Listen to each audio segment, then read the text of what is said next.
కేటీఆర్ గారు మీరు నిన్న మాట్లాడుతూ గ్రూప్ 1 పరీక్షలలో 563 అభ్యర్థుల దగ్గర 3 కోట్ల రూపాయలు తీసుకొని ప్రభుత్వం వాళ్ళని పాస్ చేసిందని అంటారు.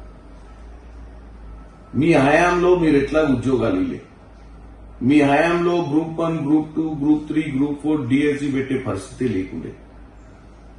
చిత్తశుద్దితోటి రేవంత్ రెడ్డి గారు కాంగ్రెస్ ప్రభుత్వం ఎట్టి పరిస్థితుల తల్లిదండ్రులు అప్పుల పాలవుతున్నారు, పిల్లల భవిష్యత్ ఖరాబ్ అవుతుంది, ఈ పాటికి ఇంక్రిమెంట్లు ప్రమోషన్లు వచ్చే స్థాయిలో ఉన్న వాళ్ళు ఇంకా చదువుకునే స్టేజ్ లో ఉర్రు అన్న ఉద్దేశంతో అత్యవసరంగా అంటే చాలా వరకు నిపుణులు న్యాయ నిపుణులతో సలహాలు తీసుకుని ఎట్టి పరిస్థితుల్లో ఎవ్వరు కూడా అడ్డంకులు వేయొద్దన్న మంచి సదుద్దేశంతో ఇలా గ్రూప్ 1 పరీక్షలు కండక్ట్ చేశారు. 563 విద్యార్థులు అంటే మీరు టోటల్ గా ప్రతి విద్యార్థి తల్లిదండ్రులు 3 కోట్లు కట్టే స్తోమత ఉన్నట్టుగా మీరు చెప్తారు. మీ హయాంలో ఎవరికి ఉద్యోగాలు రాలేదు, మీకు ఓటేయని ప్రజలు ఎవడు బాగుపడొద్దు, మీకు ఓటేయని ప్రజలకు బుద్ధి చెప్పాలి, మీకు ఓటేయని ప్రజలను ఉద్యోగాలు రావద్దు, సన్నబియ్యం తినొద్దు, ఇల్లులు రావద్దు, ఏం కావద్దు, పశ్చాత్తాపడాలి బీఆర్ఎస్ ఓటేయనందుకు అన్న ఉద్దేశం మీలో కనపడుతుంది తప్ప తెలంగాణ తత్వం పోయింది. మీ టీఆర్ఎస్ పార్టీని బీఆర్ఎస్ చేసినట్టే నీకు తెలంగాణ తత్వం లేదు, నువ్వు ఆర్థికంగా దోసుకుందామన్న ఆలోచనతో నువ్వు రాజకీయం చేసినావు తప్ప ప్రజల మీద నీకు ప్రేమ లేదు. అమెరికాలో చదువుకునే నువ్వు, ఉద్యోగం చేసుకునే నువ్వు ఇండియాకు వచ్చి ఈ స్థాయికి ఎదిగి మంత్రి పదవి అనుభవించింది ఇదే తెలంగాణ ప్రజల పుణ్యాన.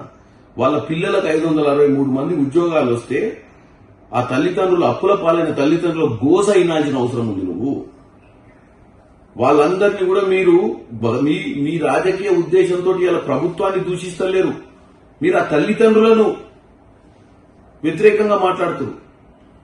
ఇలా తల్లిదండ్రులకే నేను అప్పీల్ చేస్తున్నా మీడియా ద్వారా, మీరు వచ్చి తెలంగాణ ప్రజలను వీళ్ళు తప్పుతో పట్టిస్తున్నారు. మీ 563 విద్యార్థుల తల్లిదండ్రులు ఎంత ఆర్థిక పరిస్థితి ఉందో ఇలా మీరు తెలియజేయాల్సిన అవసరం. తెలంగాణలో 3 కోట్లు కట్టే పరిస్థితి మీకుంటే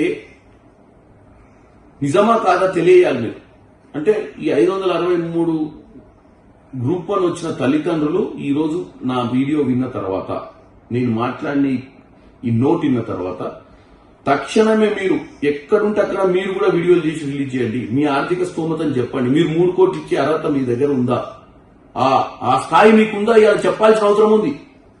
ఇవాళ ఇది కాంగ్రెస్ పార్టీ, బీఆర్ఎస్ పార్టీ, అధికారంలో ఉన్న పార్టీ, అధికారం లేని పార్టీ సమస్య కాదు, మన బిడ్డల సమస్య. రోడ్డు మీదకి రావాలి, ప్రెస్ మీట్లు పెట్టాలి, ప్రెస్ క్లబ్ లో కూర్చొని కేటీఆర్ చెప్పు దెబ్బలు కొట్టాలి మీరు. కాబట్టి ఈ సమస్యను పరిష్కారం చేసుకోవాలి. గ్రూప్ 1 ఆపుతారు, గ్రూప్ 2 ఆపుతారు, గ్రూప్ 3 ఆపుతారు. ఏ పిల్లగానికి ఉద్యోగం రావద్దు, మళ్ళా మేము అధికారంలోకి వచ్చిందాక అనే ఒక దౌర్భాగ్యపు ఆలోచన కేటీఆర్ లో కనపడుతుంది. అంత ఉత్కృష్టపు ఆలోచన వచ్చినటువంటి కేటీఆర్ చెప్పుతోడు కొట్టాలి మీరందరూ తెలియజేస్తున్నారు.